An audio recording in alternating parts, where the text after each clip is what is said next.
ईद की हार्दिक शुभकामनाएं। कुछ लोगों का हमारे पास मैसेज आ रहा है और लोग कह रहे हैं कि कंपनी क्या इशू है, क्या प्रॉब्लम है। तो दोस्तों देखो, कंपनी में इशू तो हमको सबको पता है कि आपकी एक चलती चलाती अच्छी खासी कंपनी को कुछ ऐसे इंडस्ट्री में लोग बैठे हैं जो नहीं चाहते कि इंडस्ट्री में किसी का भला हो, कोई नया बिजनेस आए, नया सिस्टम आए। तो एज़ यूजुअल कि उन लोगों ने आपकी कंपनी को डिस्टर्ब किया है। कुछ ऐसे लोग हैं जो इस बात की गहराई नहीं समझते कि अगर वो एक कंपनी को गिराकर अपनी कंपनी चलाना चाहेंगे तो एज़ यूजुअल कि उनकी कंपनी भी ज़्यादा दिन नहीं टिक पाएगी। लेकिन वही चीज़ है कि हमें बहुत कुछ हमने समझाया है लोगों को और अभी भी समझाते आ रहे हैं, लेकिन एक बात लोगों की समझ में नहीं आ रही है और वो ये है कि बिज़नेस के अंदर र्यूमर्स बहुत डेंजरस होती हैं, अफवाहें बहुत ख़तरनाक होती हैं और ये अफवाहें कोई और नहीं, हम ही फैलाते हैं। हम ही उसके कंडक्टर बन जाते हैं, क्योंकि हमें जब कोई बात पता चलती है तो हम उसके बारे में सही से विवेचना ना करके उस चीज़ को कहीं ना कहीं किसी न किसी और व्यक्ति को बोल देते हैं और वो व्यक्ति फिर आगे व्यक्ति को बोल देता है और जो चीज़ होती ही नहीं, जो सिस्टम होता ही नहीं, जो प्रॉब्लम होती ही नहीं, वो प्रॉब्लम बन के खड़ी हो जाती है। जैसा कि आपने देखा, कंपनी पर किसी भी तरह का कोई भी कानूनी पचड़ा नहीं था, लेकिन फिर भी लोग डर गए। लोगों ने गलत न्यूज़ जो चली उस न्यूज़ के आधार पर ये मान लिया कि हाँ सच में कंपनी को कोई प्रॉब्लम होने वाली है, बिज़नेस रोक दो। आप सिंपल बताइए, जो चलता चलाता व्यापार है, चलता चलाता बिजनेस है, अगर उसको रोक दिया जाए तो फिर क्या होगा? फिर तो एज़ यूजुअल के सारा सिस्टम ही एक ना एक दिन डिस्टर्ब होकर गिर पड़ेगा, भरभरा जाएगा। और सब कुछ करने के पीछे देखिए एक बड़ी सिंपल बात है, कंपनी का मैनेजमेंट, कंपनी के डायरेक्टर्स, कंपनी के जो भी वर्कर्स हैं वो अभी भी वर्किंग हैं। हम आज भी काम कर रहे हैं। हम आज ऐसा नहीं है कि हमने काम को बंद कर दिया है, हमने सिस्टम को रोक दिया है। हम आज भी काम कर रहे हैं, आज भी आपके और अपने हित के लिए, इस कंपनी के हित के लिए लगातार वर्किंग है। लेकिन बहुत से लोगों को ये बात समझ में नहीं आ रही। लोग तरह तरह की अफवाहें उड़ा रहे हैं, कंपनी के डायरेक्टर भाग गए, कंपनी के ये भाग गए और उसमें दुबई का नाम बहुत ज़्यादा आ रहा है। मैं यहाँ पहाड़ों पर खड़ा हुआ हूँ और यहाँ पर लाइव कर रहा हूँ। आप खुद बताइए कि हम दुबई में कहाँ हैं और क्यों हैं? हम अगर कहीं भी हैं, हम कुछ भी कर रहे हैं तो इसी कंपनी के लिए कर रहे हैं। जैसा कि अभी हमने स्टोर्स के लिए कहा है कि जो भी स्टोर्स के इन्वेस्टर्स हैं, देखिए जब परिस्थितियाँ विपत्तियाँ आती हैं तो सबसे बड़ी जो चैलेंज है वो ये है कि जो स्टोर में इन्वेस्ट किया है लोगों ने, वही हमारे साथी हैं, वही हमारे दोस्त हैं और वही हमारे रखवाले भी हैं। तो जो लोग कंपनी के साथ काम कर रहे हैं, 100% मैं 100% उनको नमन करता हूँ और मैं चाहता हूँ कि वो कंपनी के सैनिक बन के खड़े हों, कंपनी के लिए खड़े हों और धैर्य के साथ खड़े हों। और इन्वेस्टर्स से मैं यही कहता हूँ कि आप हमारे पार्टनर हैं। अगर एक पार्टनर अवेलेबल नहीं है तो दूसरे पार्टनर को कमान संभालनी होती है। तो मैं आपको जैसे पहले बता चुका हूँ कि कंपनी एक इंटरनेशनल डील करने जा रही है और उस इंटरनेशनल डील में कई कंट्रीज़ इन्वॉल्व होंगे और कई कंट्रीज़ का बिजनेस भी इन्वॉल्व होगा। लेकिन साथ में भारत के लिए अंदर हम करीब 1500 करोड़ रुपए की एक डील करने जा रहे हैं, जिससे कि नए स्टोर्स लेकर आप आएँ। नए बड़े हाइपर स्टोर्स की प्लानिंग चल रही है जो लगभग सितंबर में जाके पूरी होगी। और यही समझते हुए कि जब तक हाइपर स्टोर्स की प्लानिंग पूरी नहीं हो जाती तब तक के लिए जो छोटे स्टोर्स हैं एज़ यूजुअल उनके ऊपर सप्लाई का इशू रहेगा। और ऐसे परिस्थितियों में जहां कंपनी फाइनेंशियल क्राइसिस में भी और कंपनी के ऊपर कुछ इस तरह की रूमर्स उड़ चुकी है जिसकी वजह से लोग जो है वो कंफ्यूज हो गए हैं, तो ऐसी स्थिति में परिस्थितियों को संभालने के लिए मेरी अपील है सभी स्टोर इन्वेस्टर्स से कि वो अगर आपके स्टोर वर्किंग है तो स्टोर के ताला चाबी अपने हाथ में ले लें, स्टोर की एक्टिविटीज़ अपने हाथ में ले लें, स्टोर्स के एम्प्लॉयज़, स्टोर के रेंट्स सबको अपने हाथ में ले लें और 3 महीने का समय दें कंपनी को। कंपनी की बिल्कुल चिंता ना करें, जो आपसे वादा किया गया है वो 3 महीने के अंदर चुकाया जाएगा। आपको घबराने की ज़रूरत नहीं है। अभी मामला सेफ्टी का है कि अगर हम अवेलेबल नहीं हैं या चीज़ें डिस्टर्ब हो रही हैं तो सेफ्टी तो करनी पड़ेगी। और देखिए आप ही की जमा पूंजी उसमें लगी हुई है, तो हम चाहते हैं कि आप पहले इस चीज़ को समझें और अपने स्टोर्स को ऑडिट करें। देखिए ऑडिट करके हमें भेजेंगे तो उसका सबसे बड़ा फ़ायदा ये होगा कि हमें ये क्लियर हो जाएगा कि सच में आपके स्टोर पे कितना प्रोडक्ट है, कितना माल है। और फिर हम ये कैलकुलेट करके आगे जो भी इन्वेस्टर्स आ रहे हैं, ह्यूज इन्वेस्टर्स आ रहे हैं, इंस्टीट्यूशनल इन्वेस्टमेंट के लिए लोग आ रहे हैं, तो उनको हम रख सकेंगे ग्राउंड रियलिटी रख सकेंगे कि देखिए अभी स्टोर्स पर इतना प्रोडक्ट अवेलेबल है और इतना प्रोडक्ट और इन्वेस्ट करना है, तो हमें ही पता नहीं चलेगा तो हम कैसे ये सब कर पाएंगे। तो देखिए यहाँ पर इस चीज़ को ध्यान रखें कि कोई भी अगर मैसेज अगर भेजा जाता है तो उस मैसेज के पीछे एक पॉजिटिव रीज़न हो सकता है, लेकिन देखिए नेगेटिव अगर हम हर चीज़ को समझेंगे तो ये बहुत डेंजरस है। कंपनी का तो जो होना है होगा, लेकिन आप लोगों का भी नुकसान होगा। तो मुझे एक ही बात कहनी है कि देखिए ये जितने भी बहुत सी जगह हमने देखा कि इतनी बात बोलने के बाद लोगों ने वेयरहाउस में जाके सामान लूट लिया, लोगों ने जाके सब कुछ उल्टा सीधा किया है, स्टोरों पे जाके बदतमीज़ी की है।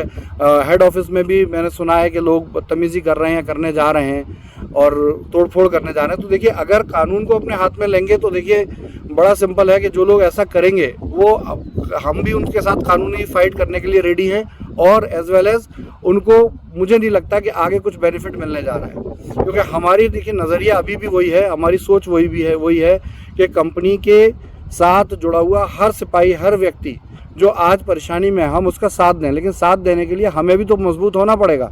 यदि आप हमें मजबूत होने का, हमें उस लेवल पर हमें एफिशिएंट होने का समय ही नहीं देंगे, हमें सक्षम होने का समय ही नहीं देंगे, तो हम कैसे काम कर पाएंगे। तो यहाँ पर सिंपल मुझे एक ही प्रार्थना है आप सब लोगों से कि आप सुपर स्टोरों का अगर इन्वेस्टर हैं तो इमीडिएटली सुपर स्टोरों की कंट्रोलिंग अपने हाथ में ले लीजिए। जो नए इन्वेस्टर हैं जिनके स्टोर नहीं खुल पाए हैं, जो ऐसे इन्वेस्टर हैं जिनका स्टोर हालिया खुला हुआ है, स्टोर खुल गया है तो आप कंट्रोल ले लीजिए। देखिए पैसे का हर कुछ हिसाब किताब कंपनी करेगी, उसके लिए बिल्कुल चिंता ना करें। कंपनी कहीं नहीं जा रही। हमारे पास अभी बहुत सारे समाधान हैं, एक दो नहीं है, बहुत सारे समाधान हैं और हम उसी समाधानों के लिए लगे हुए हैं। देखिए ये तो बिल्कुल इलॉजिकल बात है कि आप हमसे समाधान खोजने के लिए भी बोलें और ये भी कहें कि हम अपनी कुर्सी पे बैठ के ही समाधान खोजें। तो ऐसा नहीं है, समाधान है और उन्हें खोज भी रहे, लेकिन हर चीज़ के लिए समय चाहिए होता है। जैसे आपने हमें ये बात कही है कि देखिए आप इसका सॉल्यूशन कुछ ना कुछ कीजिए, तो मैं ये लाइव कर रहा हूँ और इस लाइव का मकसद यही है कि आप पहले तो इस गलतफहमी को दिमाग से निकाल दीजिए कि कंपनी के डायरेक्टर्स भाग गए हैं, और जो भी कंपनी के डायरेक्टर्स भागे हैं वो भागे नहीं हैं। हम सब कहीं ना कहीं सॉल्यूशन सेटलमेंट के लिए ही काम कर रहे हैं और ये बहुत अच्छी न्यूज़ भी है हमारे पास। ऐसा नहीं है कि हम सिर्फ नाउम्मीद होकर काम कर रहे हैं, हमारे पास बहुत सी अपॉर्चुनिटीज़ है, बहुत से रास्ते हैं। लेकिन आप अगर हमारे वो रास्ते ही बंद कर देंगे, हम लीगली प्रॉब्लम में फंस जाएंगे या कुछ भी इस तरह के चैलेंजेस आएंगे और कंपनी बदनाम होगी मार्केट में, तो देखिए फिर तो कुछ नहीं बचता है, फिर हमारे पास भी रास्ते ख़त्म हो जाएंगे। तो हमें हारने मत दीजिए, बहुत फ्रेंडली रिक्वेस्ट कर रहा हूँ कि हमें हारने मत दीजिए, हमें लड़ने दीजिए और हम लड़ने को तैयार हैं और हम लड़ रहे हैं और मुझे मौका दीजिए। देखिए कहीं कुछ नहीं होने वाला। अगर हम दूसरे कंट्री भी जाते हैं, कहीं भी, हम अभी उज़्बेकिस्तान और कज़ाकिस्तान में भी हैं और वहाँ से हम आगे, हमारी प्लानिंग आगे भी है। तो ये सब जगह जहाँ कहीं भी हम जा रहे हैं, कुछ ना कुछ प्लानिंग के साथ जा रहे हैं और प्लानिंग करने के बाद हम इंडिया लौटेंगे, हर एक का हिसाब भी होगा। अभी भी कंपनी के सारे डायरेक्टर नहीं भाग गए जो ऐसा कहा जा रहा है, और भागा तो कोई भी नहीं है साहब।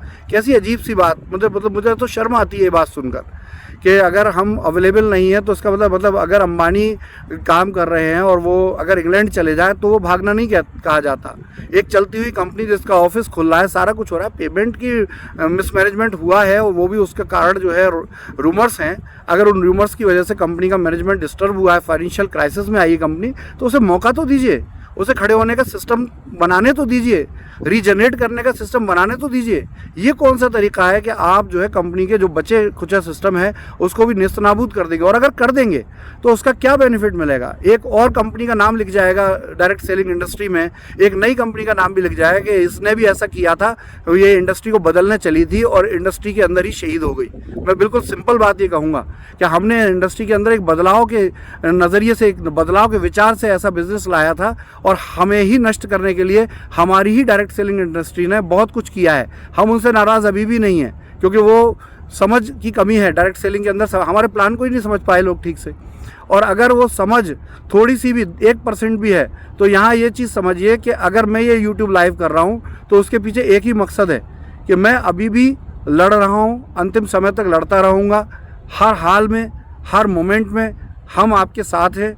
लेकिन आपको भी तो हमारे साथ होना चाहिए, एक तरफा तो कुछ नहीं चलता। तो साथ रहिए, हमारे एसोसिएशन में रहिए, कोई भी ऐसा कदम ना उठाएं जो जल्दबाजी का हो, गुस्से का हो। 10 बार एक घूंट पानी पीजिए और फिर सोचिए कि आप जो कंपनी के साथ करने जा रहे हैं, क्या सच में ऐसा करने के बाद क्या लाखों लोगों की ज़िंदगी बर्बाद नहीं हो जाएगी? क्या लाखों लोग बर्बाद नहीं हो जाएंगे?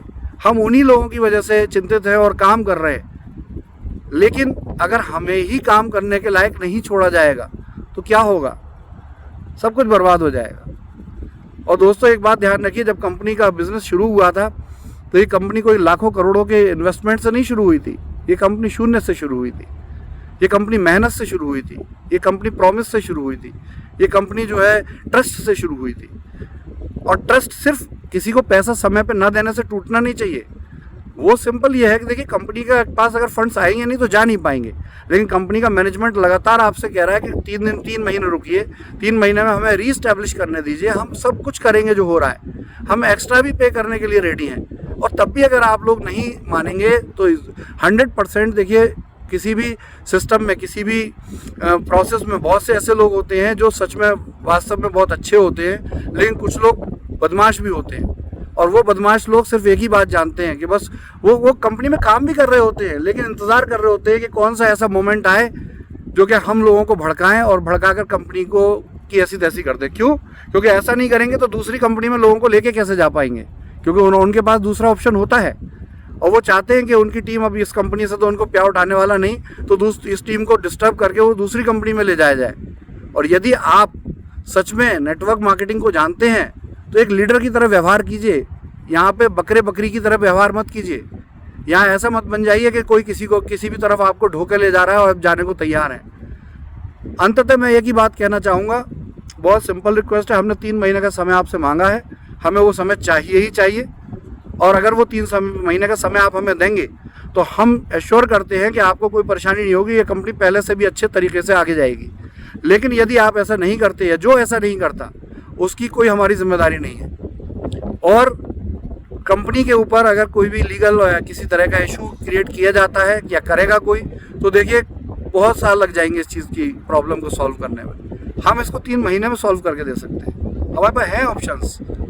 हम उसका गाना नहीं गाना चाहते, हम उसके बारे में प्रचार नहीं करना चाहते। अगर प्रचार करेंगे तो ऑप्शन ही बंद हो जाएंगे। लेकिन मौका दीजिए, प्लीज़ मौका दीजिए। इतना बुरा नहीं किया है। अगर मैंने अब 3 साल के पिछले इतिहास में आपको कभी प्यार से, प्रेम से आपको साथ बैठाया हो, आपको कभी गले लगाया हो, कभी आपने मेरे साथ फ़ोटो खींचा हो, कहीं आपने अपने डीपी पे, अपने कहीं भी फेसबुक पे मेरा फ़ोटो अपने साथ डाला हो, तो प्लीज़ आपसे अपील है कि लोगों को समझाएं। यहाँ सिर्फ एक ही चीज़ है, धैर्य से काम लें। परिवार सबके हैं, हमारे भी हैं, आपके भी हैं। हम बर्बाद नहीं करना चाहते या बर्बाद नहीं होना चाहते, लेकिन यदि आप ऐसा कोई भी एक आदमी कदम उठाएगा तो ये बहुत बुरा हो जाएगा। कदम उठाने वाले व्यक्ति को रोकिए, लेकिन ऐसा मत कीजिए कि कहीं ना कहीं हमें कुछ ऐसी चुनौतियों, परिस्थितियों में हम फंस जाएं कि हम आगे कुछ ना कर पाएँ। हम भी इंसान हैं, हमारी भी कहीं ना कहीं एक शक्ति की लिमिट हो सकती है। प्लीज़ आप सबसे रिक्वेस्ट है, सारे स्टोर के इन्वेस्टर से रिक्वेस्ट है, जो भी इन्वेस्टर्स के स्टोर खुल चुके हैं, प्लीज़ 3 महीने के लिए आप उसे अपने हाथ में ले लीजिए। हम रिक्वायर करेंगे आपको, आपके पास जो भी स्टॉक की कमी होगी उसको इन 3 महीने में पूरा करेंगे, आपके पास फंड्स पहुंचाएंगे। आप अगर आपके रेंट नहीं निकल पाए, प्लीज़ अपने पास से रेंट दे दीजिए। ये मैं आपसे अपील कर रहा हूँ, क्योंकि चीज़ें ख़राब हो जाएंगी और वो हम जिसको नहीं संभाल सकते वहाँ हम आपका सहयोग नहीं कर पाएंगे। हम सहयोग वहीं कर पाएंगे जो हमारी सक्षमता में होगा। तो प्लीज़ थोड़ा सा ध्यान रखिए, थोड़ा सा धैर्य रखिए। कंपनी के ऑफिस, कंपनी की वेयरहाउसेस को लूटने से, उनके ऊपर चढ़ाई करने से कुछ भी नहीं होने वाला है, बल्कि कंपनी का इतनी बदनामी हो जाने वाली है कि आगे शायद ही कोई बिलीव करेगा, कोई भी विश्वास करेगा। मुझ जैसे इंसान पे या कंपनी के जिस सिस्टम से कंपनी चल रही थी, शायद ही कोई बिलीव करेगा। तो हाथ जोड़ के रिक्वेस्ट है भैया कि वो सब मत करो जिसके लिए आप पैदा नहीं हुए हो, वो सब करो जिसके लिए भगवान ने आपको बनाया है, और वो है सहयोग। अगर सहयोग करेंगे तो बहुत कुछ किया जा सकता है। हम सहयोग करने के लिए राज़ी हैं, और सहयोग ही है कि हम पिछले 2 महीने से काम कर रहे हैं। लेकिन अगर हमें बिल्कुल ही काम करने से रोक दिया जाएगा, एकदम ही सिर्फ ये दिमाग में एक ही चीज़ होगी कि ये ऐसा हो गया, वो वैसा कर गए, तो भाई आपको बता दूँ, शुरुआत जो है वो रूमर्स ने की है, हम में से किसी ने नहीं की है। रूमर्स से बाहर आइए, दूसरी कंपनियां जो आपको बर्बाद करना चाहती हैं उनसे दूर रहिए, और अपने व्यापार को जिस लेवल पे आप संभाल सकते हैं, सलाह दे सकते हैं, हमें समझा सकते हैं, हमें राय दीजिए, मशवरा दीजिए, इंडिविजुअली मेरे व्हाट्सएप पे मुझे भेजिए। मेरे व्हाट्सएप की कंडीशन ये है कि मैं मैसेज तक नहीं पढ़ पा रहा हूँ, तो प्लीज़ टीम वाइज इसको करिए। इंडिविजुअल अगर 1 लाख लोग व्हाट्सएप करेंगे तो कुछ नहीं होगा। तो प्लीज़ आप लोग जो है वो सहयोग करें। मेरी आपसे यही लास्ट में विनती है कि आपका जो 4 साल का सफ़र है वो आगे अगले 5 साल भी चले, नहीं तो जो है परिस्थितियाँ बहुत गंभीर हैं, मैं समझता हूँ उनको, और उनकी गंभीरता को लेते हुए ही हम आगे कदम बढ़ा रहे हैं। हम इसलिए कदम नहीं बढ़ा रहे हैं कि कंपनी को बंद कैसे किया जाए, हम इसलिए कदम बढ़ा रहे हैं कि कंपनी को आगे कैसे चलाया जाए, कंपनी में फंड्स कैसे आएँ, कंपनी और सुचारू रूप से काम कैसे कर पाए। तो प्लीज़